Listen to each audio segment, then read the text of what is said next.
Inspired by the life of the savvy and ambitious Colombian businesswoman Griselda Blanco comes a new Netflix original limited series. Griselda tells the story of a devoted mother who, with her lethal blend of charm and relentless savagery, creates one of the most powerful cartels in history. Witness Sofia Vergara's captivating transformation into the godmother of the underworld. Griselda, streaming January 25th, only on Netflix.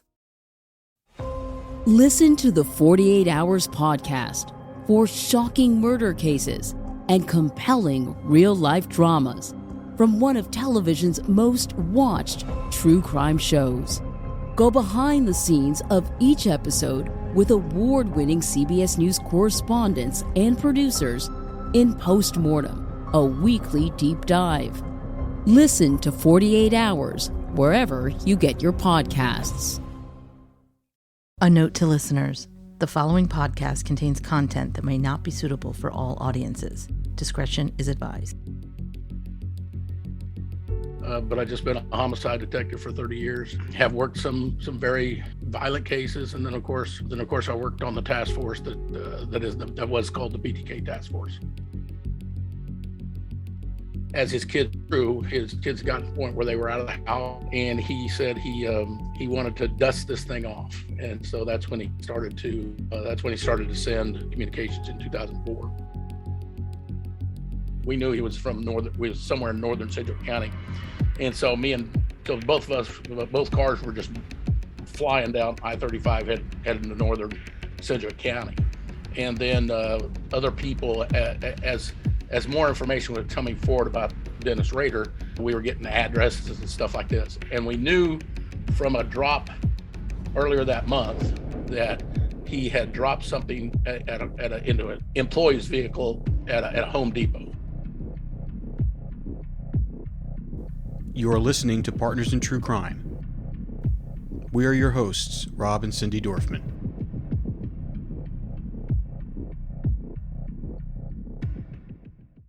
Welcome back to the Killing Hour with Doc Bonn. For the span of 3 decades, the Wichita Police Department hunted and played a cat-and-mouse game with BTK. It's a good thing for us, the detectives with the BTK task force were a lot smarter than Dennis Rader. Today we're excited to talk to a member of that task force, Detective Timothy RELPH. Detective Ralph's intrigue in the case early in his career got him on the task force. After years of chasing leads, Detective RELPH would be there in person to put the cuffs on one of the most infamous serial killers in history. It's time to start the Killing Hour with Doc Bonn. If you can just tell us, just kind of give us a little intro about yourself and tell us your full name and everything. I mean, just for our audience members, and kind of tell us what you did, what you do, and what you did for a living. Well, I'm born and raised in Wichita, and I got on the department in 1985. I was on the streets for a while. I was on the streets for 6.5 years, and I got promoted to detective. I started out in larceny and embezzlement and stuff like that. And those are some pretty smart people, but the problem is you work really hard to get those people convicted, and nobody goes to jail. I thought, I'm not going to work that hard, and people aren't going to go, and people not go to jail. So I started working toward getting into persons crimes. I moved into the gang unit, and then I eventually moved into homicide in 1992. Well, at that time we were robbery, homicide, and we did several crimes at the same time. And then as time went by, it became more specialized, and they actually had a dedicated homicide unit from 1997 on. And I was part of that till this year. I did 30 years in homicide. Being on call for 30 years started to take a little toll on my body, and so I kind of put the clutch in and slowed down for a little bit. I still part of the training bureau now. I do a lot of instructing. I do, several years ago I started teaching at WSU, and so I teach classes on serial killing, American serial killing, cold case class, which includes a lot of this case. Been a homicide. It's hard to give you specifics or sum up 30 years of, but I've just been a homicide detective for 30 years. Have worked some very violent cases, and then of course I worked on the task force that was called the BTK task force. Can you tell us a little bit about that? How did that start? Well, it was, from the outside looking in, I think it's hard to describe how BTK he cast a shadow over this community for for so many years. I mean, when I was a kid, you didn't have to have the boogeyman. You were scared of that fucker. And so I had a family of 8, and I had sisters and young adult sisters, and that was all a huge concern when we were growing up. So I had a natural curiosity for that. And fortunately, when I got on, and Kenny was an incredible talent and just an incredible person. He was in charge till up to the time when he got cancer and he had to retire, and then he passed away about a year after that. And so during that time when we were in investigations, I knew that Kenny had worked in a special unit that was incorporated in 85 called the Ghostbusters.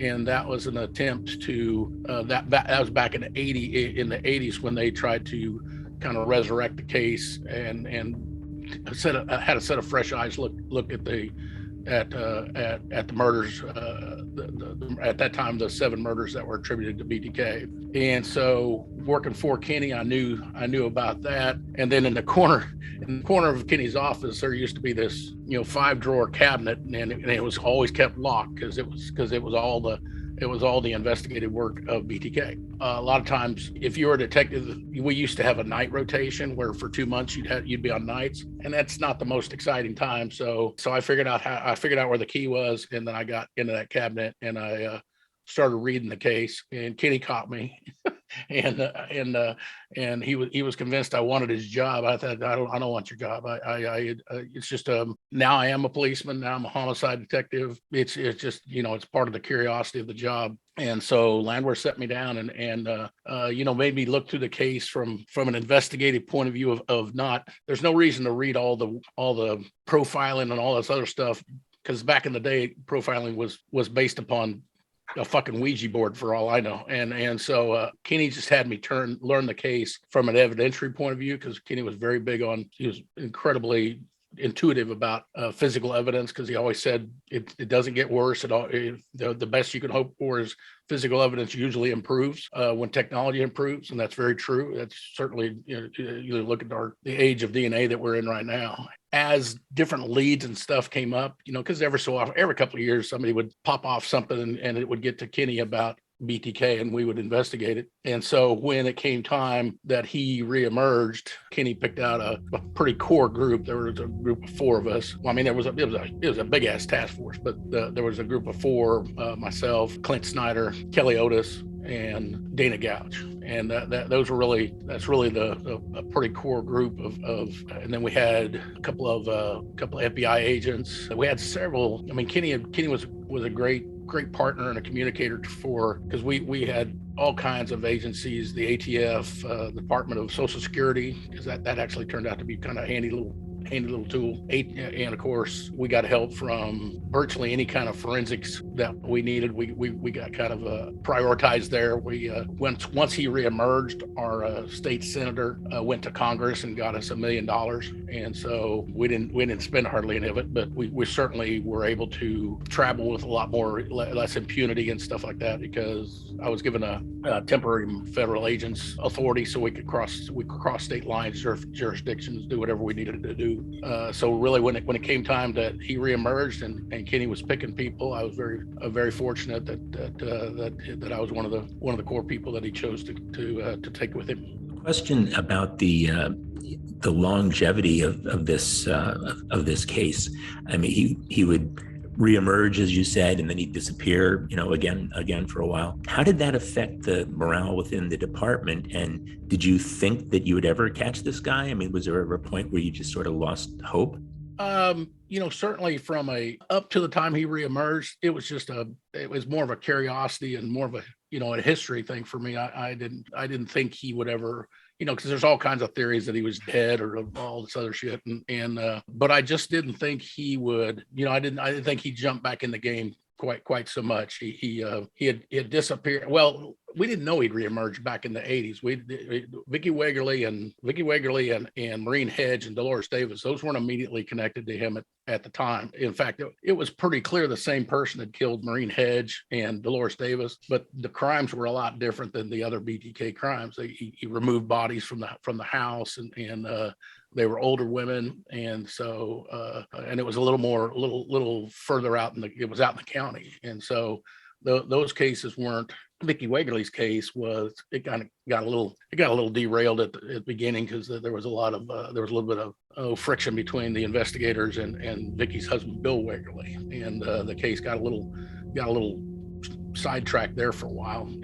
As in any case, when a lady's found dead in her house, the fact is, statistics tell you 80%, 86% of the time that the husband or partner did it. And so I don't fault them for investigating Bill back then, but they never had anything to really, there was really nothing in Bill's past or anything part of him that would cast suspicion that he had anything but love for Vicky. So I can see I can see why he was a little resistant. It took a little bit to get him back on our side when this thing reemerged and we knew Vicky was part of the BTK's victims. Why do you think he wanted to communicate and play this kind of cat and mouse game with you guys? Oh, he told me, he said, if you look back at the 70s and stuff, when he'd kill for a while and there'd be a couple of years and he'd kill again, he was having children. And he indicated that the first 2 years of children, and then he said he had social responsibilities, which was basically raising his kids. As his kids grew, his kids got to the point where they were out of the house, and he said he wanted to dust this thing off. And so that's when he started to send communications in 2004. And then what was your guys' reaction to that when he reemerged in 2004? Well, it wasn't. It took a couple of days because he sent a letter. He sent his first letter to the local paper, the WICHITA. That guy, Hirsch Laviana, he brought this copy of it was a copy of Polaroid photographs of Vicky Wegerle in her house. And obviously we never used Polaroids, and we sure as shit don't take pictures of people before we start trying to render aid. It was a picture of Vicky's or a copy of Vicky's driver's license. And then it had, at the bottom of that paper, it had an icon.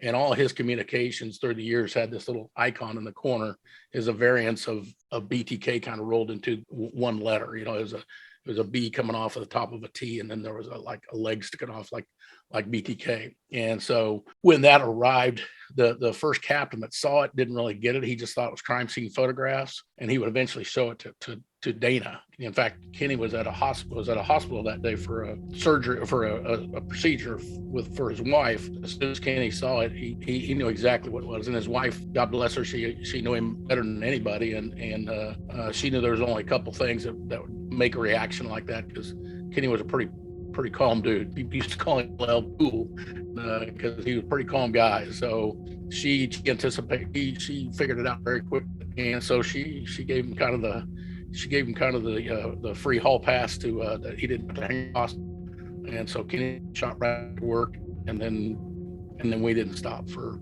11 months. Once you were convinced that this was really him, he sent enough viable evidence that you were certain that it was really BTK. How did that affect your operation within the task force? And also, did you release any of that information to the community? Did you let the community know that he was, essentially alive and well? Oh yeah. Well, I mean, we would have, but the paper made it clear, hey, we'll give you 48 hours, because remember, the original communication was sent to them. And so they told us, they gave us a couple of days to get the task force, just kind of get the logistics and the memorandum of agreements that Kenny and the department had to sign with, because we immediately got 2 KBI agents assigned to us. They were incredible. They were with us every step of the way. Within about 2 days, the contents of the letter, not everything, but most of it was released to the public. And so we were on the front page of the paper for 69 days in a row. But that's where Kenny was excellent. Kenny fought off, as everybody's inquiring, both political and law enforcement people, and shit, we're getting help from people, across the world, are sending emails about how they'd solved the case. And Kenny really took all those arrows and just let us work, because initially we would very quickly confirm it was him, because Dana Gouge had worked the Vicky Wegerle case years before, had re-looked at it, and we had identified an unknown male's DNA at that case, and we knew it wasn't Bill Wegerle. So we knew there was an unknown male that had killed Vicky Wegerle.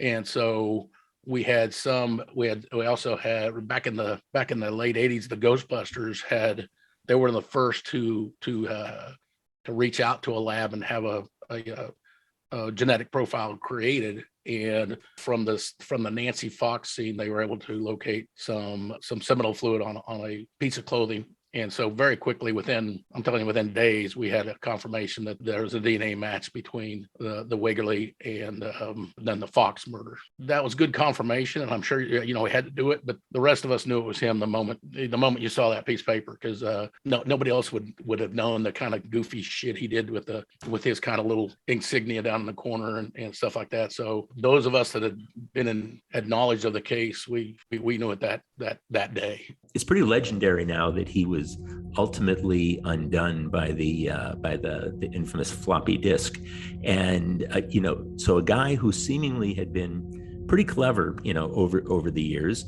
and hard to catch, ultimately seems so gullible that he believed you when you said that no, we can't trace that floppy disk. Go ahead, send it on in. Were you surprised that he was that gullible? No, I know from the outside looking in, he's so clever. He's gotten away for all this time. Well, he did two things that if anybody does, they're not going to. He was completely random, and he kept his mouth shut. You and I could meet halfway between here and whatever palatial hotel you're staying in, and we could meet halfway in Denver. We could drive around tonight. We could shoot somebody in Denver, part our ways, and keep our mouth shut, and they're never going to solve that case, because he turns out he's kind of a dwarf, but because he really didn't do anything to evade. His just name just never came up. But back then, all of his communications were by mail. To this day, communicating by mail is the most anonymous way to communicate. As the mail service has kind of centralized, you used to be able to tell if a letter came from a certain almost down to a certain mailbox. But now, like here in Wichita, we're a community of 750,000 people, and we have all mail goes to one place at the airport before it goes off. And so it's not near as discerning as it used to be. And so it's still the most anonymous way to communicate. It's very difficult to track. As he communicated, and he kept asking for things, and even some of the things he sent, because he sent something once in an Excel spreadsheet, and it was all fucked up because he didn't know how to justify the numbers, because an Excel spreadsheet, those were designed for accountants. It's designed for an accounting process, is what Excel started as. And so if you're going to make a word puzzle, because he tried to make us a word search puzzle, but he couldn't justify the numbers that he incorporated it. And so it was kind of a chink in his armor that we saw pretty early on. He, first of all, from back in the day, he couldn't fucking spell. His grammar is that of a fucking dwarf. And then, like I said, we could just tell by the things he was passing that the computer age was not his wheelhouse. And so and he had this, because he was a whatever they had titled it there in Park City, but he was, he enforced, civil codes on, is your grass too tall? Do you need to paint your house? Do you have a license to put a roof on your house or something like that? Compliance officer. Yeah. Yeah. And so he had this goofy thing in mind in his head that we were all, we're all policemen. We're all brothers down deep or some shit. He thought it would be something that we would not be able to use against him in court because we lied. Kenny made it very clear. Yeah. Because during his interview, that's one thing that pissed him off, because Kenny whipped out, well, he didn't whip out the real one. We just whipped out an identical floppy disk to explain to him, this is how you got caught, dipshit. While Kenny's talking to him, he's like tapping on it. He's like, he goes, I did want to ask you about this. You guys lied to me. And Kenny was like, yeah, okay. He's like, you lied to me. And we're like, yeah, we were trying to catch you. It just kind of went over his head. I think he thought we were enjoying this game as much as he was. And you can't change the rules in the middle of the game, or I don't know what the fuck he was whining about, but he really thought that backed us in a corner, and we would not lie to him because we didn't want to lose his trust, and we didn't give a flying fuck about his trust. And the fact that he sucked so much on the computer that to convince him that we wouldn't be able to trace it, I don't think any of us were too worried about that, because like I said, he should have never stepped outside the mail. He should have stuck with what got him, should have stuck with what had kept him anonymous for all those years. From the time that you saw that little insignia, BTK, to the time of the floppy disk, how long was that? 11 months. Okay. And then can you describe what it was like during the arrest?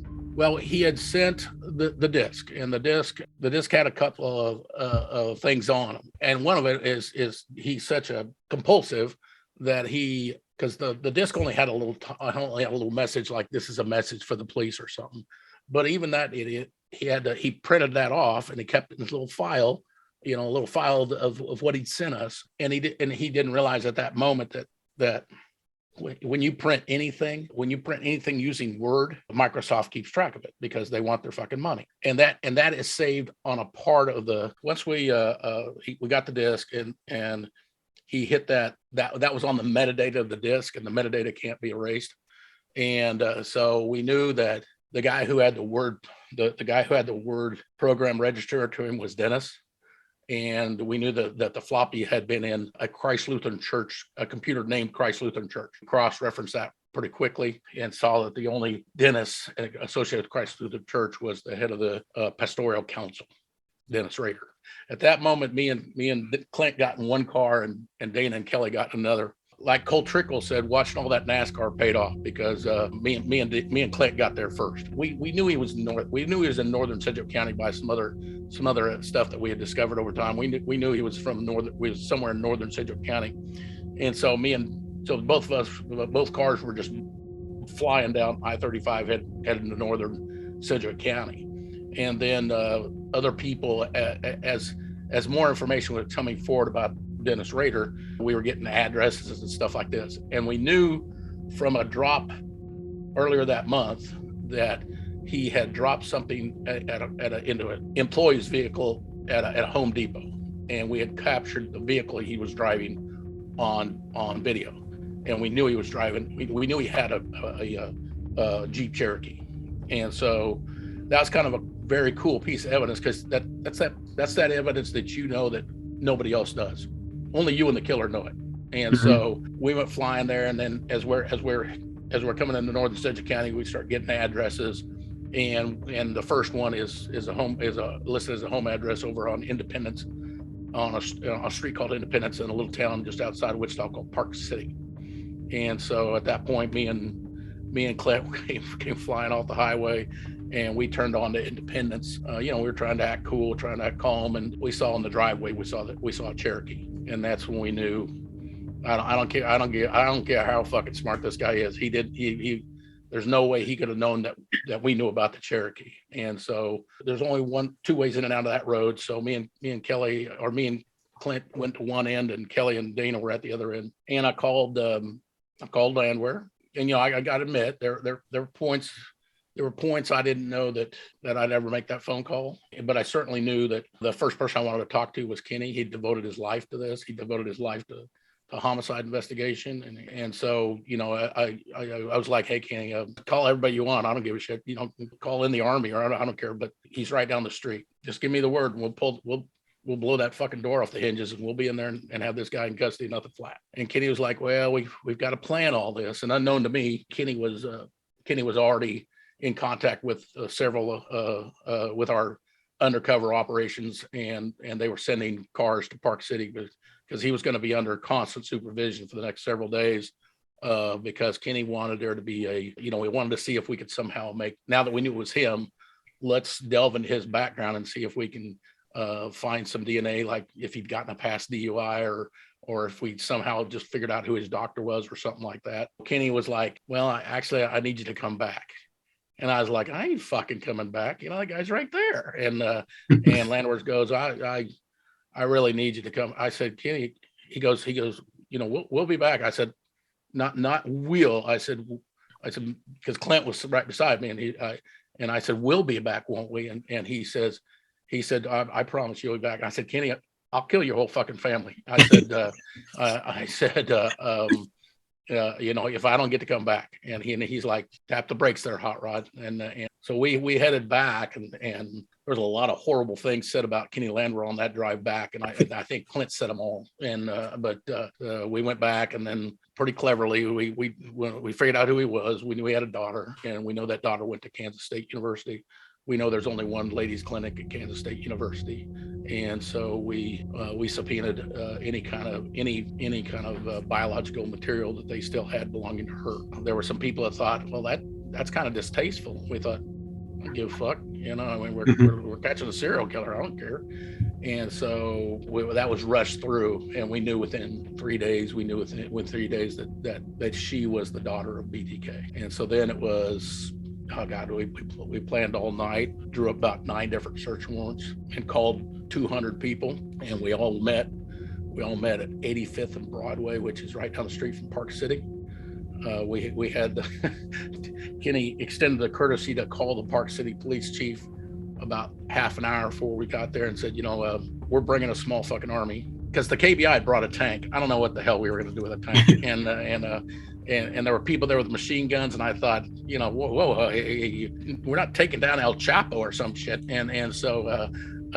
So I thought, but because the FBI wanted to fly a plane over, and we thought, Jesus Christ, what are you doing here? He's a 60-year-old man. Yeah, he's killed some people, but hold on, we got 200 people here, and he doesn't fucking know we're coming. And so I thought, let's put her in check here. And so we got in the line of cars, because it was all choreographed what we were going to do, because the FBI, their behavioral guys, had helped out in kind of designing what this interview would be like. In fact, they were running late. They barely made it in time, but we all knew that, because all through the communications we had been sending things to him, all different wording, but basically, you're the bestest fucking criminal we've ever chased, and just kind of appealed to his narcissistic side, and so we knew that he was going to have to be taken before Kenny, like you're bringing your fresh kill and you're laying in front of Mufasa or some shit, and we knew that he was going to meet Kenny. And so I was driving Kenny in the car, and Kenny was in the back seat, and we had a whole row of police cars. And then Ray Lundeen, the KBI guy, we had one lead car that had Clint and a couple policemen in it, a couple of police officers, and then we had Ray Lundeen's car, which is a really cool car. And but Ray Lundeen he'll create an enemy of Kelly Otis for the rest of his life, because as we moved in on the truck, Ray Lundeen pulled too close to another police car, and Kelly Otis couldn't get out the passenger side. So Kelly Otis is reaching out the window with a shotgun, God, just stop, you son of a bitch. And then we got people running in with machine guns and all kinds of shit right as they got him on the ground, right after they handcuffed him. Then me and the FBI agent named Chuck Pritchett stood him up, and we walked him back to my car, opened the back door, and he leaned down, and he didn't ask, why are these people kicking my ass? What is going on here? We opened the back door, and he looked, and he said, he goes, "Hey, Mr. Landwehr." He was pretty defeated puppy at that point. And then by that point, because we put him in the car, and this was all choreographed, we had highway patrolmen had every exit from Park City to Wichita blocked off. We had a helicopter going in front of us. We were well in excess of the speed limit. And I don't give a fuck what the speed limit was. We were in excess of it, because we just flew downtown. Flew from Park City to downtown Wichita, went to the basement of where the task force offices, and brought him up in the elevator. And from the time we arrested him, because Kenny had a pocket recorder, from the time we arrested him to when we got him out in the building was 12 minutes. That's fucking smoking. Was he saying anything while that was happening when he was in prison? Well, on the way down, he was a big guy on anniversaries, and one of the dates was March the 17th. And so on the way down, he's kind of looking around. He's kind of looking around the car, because I think it's pretty clear to him it's the last bit of fucking sunshine you're ever going to see. And he made a comment that about time to start planting. I like to have my some of his early vegetables or some shit. He likes to have them in the ground by the 17th. And both me and Landwehr knew exactly what he was piping off about, because like I said, he always liked the anniversary dates. And so when he was kind of making comments like that, I was very confident he was going to talk with us. I guess from a policeman's point of view, we had so much on him. It kind of worked in our favor, because we didn't feel like we had to be overly accommodating to him. We had so much on him. I didn't really give a fuck if he talked. I just knew it was him. I knew it was him. I knew we had him. I knew that a chapter in Wichita and a chapter in my family, and I just knew that we had done it. You kind of shake that off, and we have to wait. We had to wait several days to kind of absorb it because you had to keep your head in the game because we were still. Yeah, I was going to say that. How was that decompressing from all of that, those years long of investigation, to the point where you've actually caught someone that you thought you were never going to catch? And what was that experience like, and what emotions were you experiencing at the time? I don't ram my religion down people's throats, but I do hope that I'm looked upon as a practicing Catholic, and I say practice because I'm not very good at it. But when they called from the lab and said that it was a match, that's probably when it hit me, because I was, I started to, I went in a separate office. I knelt down, I said some prayers, and I cried for a little bit, but because more of just, and I'm not a sad kind of cry, but just we'd worked awfully hard. I hadn't seen much of my family. All my kids were younger back then, and I felt just such, I love Kenny Landwehr. He so deserved this, and thankfulness to just be at that point in history. Because we were all. It wasn't lost to us that in 20 years we're going to be doing podcasts about this. It wasn't lost to us that this was an indelible moment in a lot of people's lives. And so to be part of that, I don't think people gave us a great chance, only because they didn't know us. They didn't know Landwehr. They didn't know the mind that was Dana Gouge. They didn't know the tenacity that's Kelly Otis. And they just didn't know that I'm just a fucking lucky bastard. Those all things kind of came together. That really, the finding out it was him was really when it hit me. But like I said, I decompressed in that office that night. And then if I ever disobeyed an order from Kenny Landwehr, it was that, and I really didn't disobey because he told me to, but because we had been told, don't tell anybody. And the cases had been broken up, and we had each individual cases, and we had gone back and met the families of victims and stuff like that. So I knew Nancy Fox's mama pretty well. I'd talked to her several times. I visited with her. Kenny told us that, and I said, "You don't expect me to call Vicky's mama?" And he said, "Of course I do." He goes, "Just don't tell me you're doing it." I said, "All right." And that moment was probably the once I got to do that, then the emotion of the moment.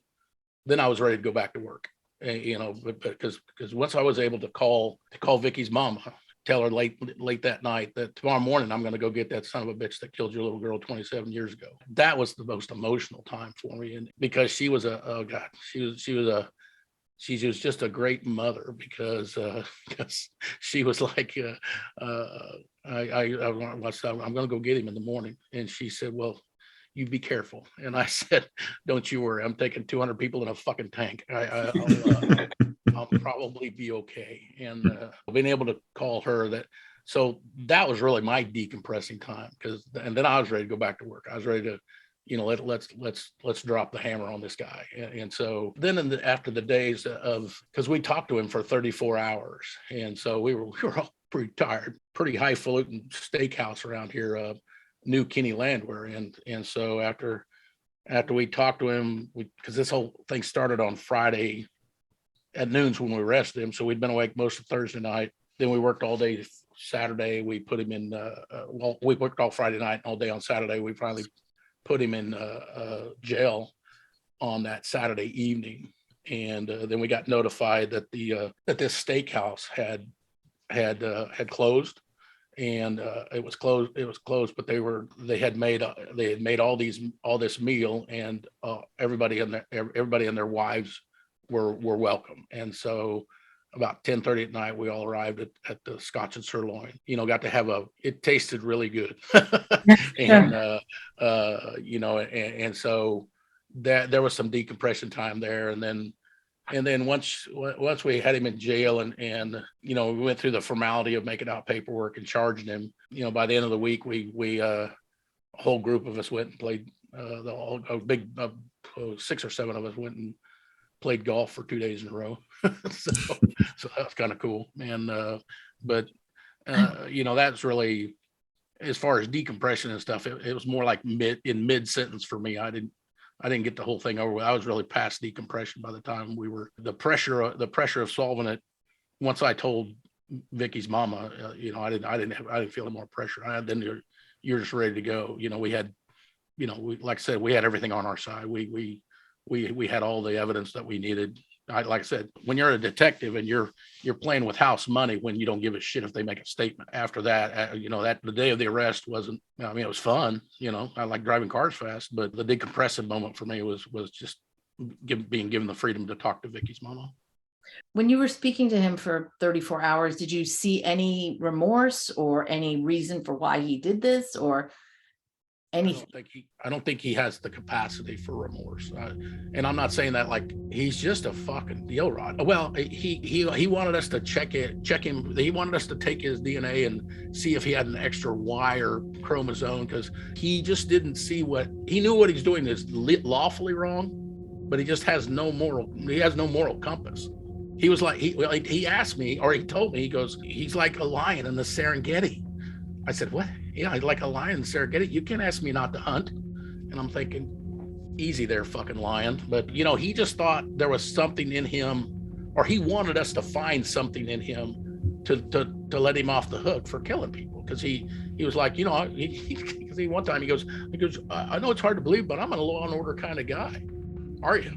Except for that glitch of killing people. And, you got that little character flaw working your fucking way, but he doesn't really, because even during sentencing, he even addressed it as, I understand the concepts of remorse, like he was reading about it, but he doesn't have any, because he feels it, and he's not alone in this. As far as serial killers, he has an incredible sense of entitlement. He's the smartest person in the room. Life hasn't given him all that someone as fucking smart as him. Life hasn't given him all that it could, and he's entitled to take this, because where you and I need. Here's another thing that dipshit said, but while you and I need screws and a board to make a birdhouse, to make his fantasy, he needed a body, and because he wasn't a rapist. He didn't rape anybody. He didn't, he got sexually excited, but he didn't digitally penetrate anybody. Given the horror of his crimes, I mean, just the absolute terrible nature of his acts, was there a contradiction there when you saw how seemingly innocuous and not frightening in any way, just very mild-mannered and innocuous? Did it seem like a contradiction? Well, I thought it didn't, because we were seeing him at the age of 60. Now. Back in the day in the 70s, I would imagine if he was this fucking arrogant at 60, I can't imagine he was insufferable in his 20s, and especially while he's killing people and he's got the city on edge. So I would imagine back in, if you'd met him back in the 70s, he wouldn't have been, he'd have been a little bit more confident, a little bit more, because really by the time we were talking to him, he was acting more like he was, he got up and walked around and demonstrated some stuff, and he was more acting like he was, teaching us how because he called it the golden age of serial killing and in the 70s. So it's like he was giving us a lecture, because you got to remember, while you and all think that's heinous, the normal person does, that in his mind, that's the greatest thing he ever did. And for 59 years, he was never able to talk about it. And so you sat in a room with him, you don't insult him. Every one of us, when we came in, shook his hand, called him Mr. Raider. That's not because we liked him, but while you and I think he would have shame, this is the greatest thing he's ever done. And he's never been able to brag or to explain it to anybody. And so the fact that he could talk about it for 34 hours, he was fine with it. And so I really wasn't looking for remorse from him, because you just knew it wasn't going to be there. I think it's so crazy, and a lot of these stories are like this, where here he is running the church. What was the community's response to this? I mean, he's living amongst these people. What was he doing? Did anyone have a clue that this was him? He wasn't the pastor. He worked on the pastoral council. He suggestions on how to run the chili feed or whatever the shit he did. But his pastor wrote a book. Basically, I performed mass for the devil for 20 years. And of course, after he's caught, there were several people, I always thought something about him, but before he was caught, didn't know what he knows shit. The only thing people knew about him before he was caught is he was kind of a dick. He was kind of gruff at work, to some people and stuff like that. And of course, everybody was convinced that they were their next victim. But no, I know who his next victim was going to be, and none of those people have guessed it. So there wasn't this great intellectual conflict in talking to him, because by the time we caught him, we pretty much had an idea of who he was. What do you have a sense of what drove him to kill? Do you have your own thoughts on that? Oh, I mean, I talked to him about it. He just had an incredible fantasy life, and he said that it started at a young age. He'd seen his father or somebody chop a head off a chicken, and the chicken got loose, and it came up and scared him. But he said it was the first time he felt something down there. You know, I can just tell you from hunting sexual criminals, once you cross the wires of violence and sexual gratification, you can't undo it. Sexual criminals have the highest recidivism rate of any criminal, 86%. I mean, once you cross that, once you get sexual gratification from hurting somebody, you'll never break it. I don't care how you try to reform rapists and all this other stuff. You let them out at your own.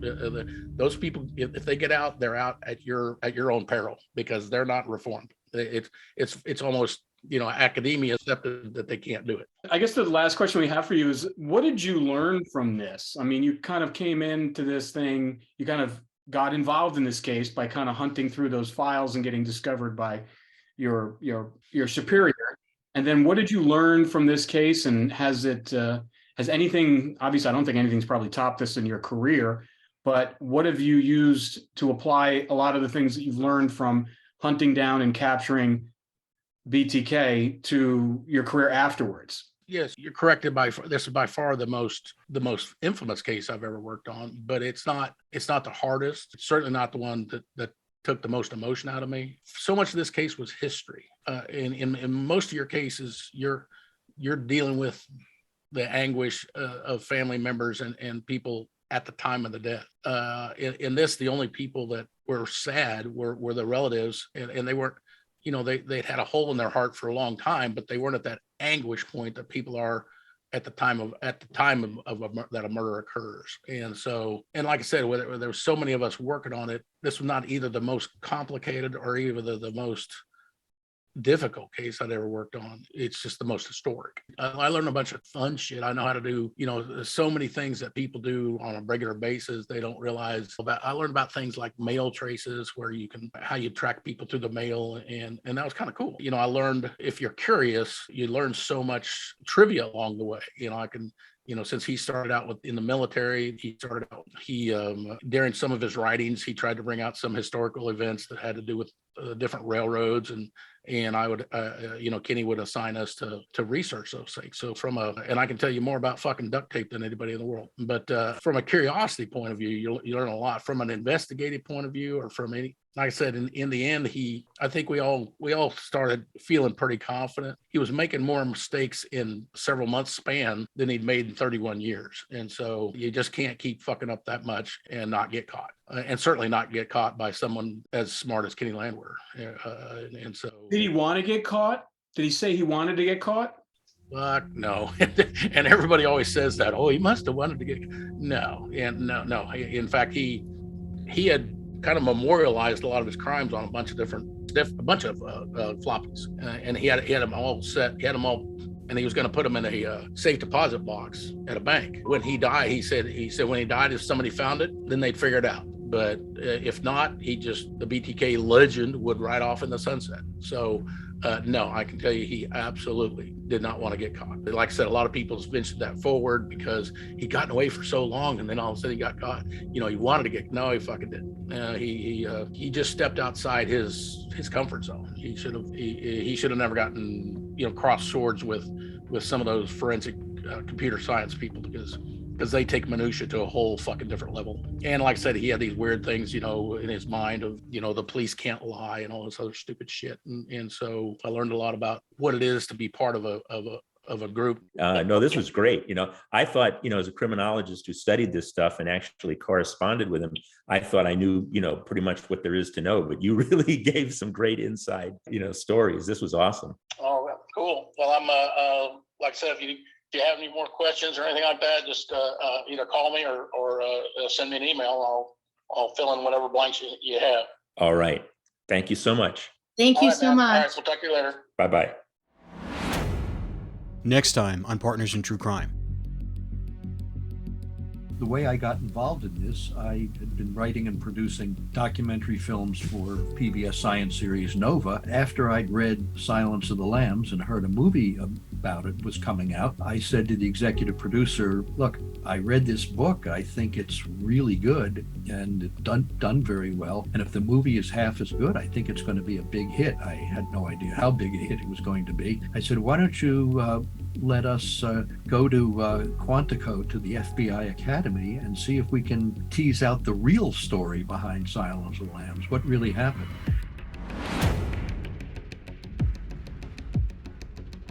All rights reserved. This has been a production of 722 Media Content.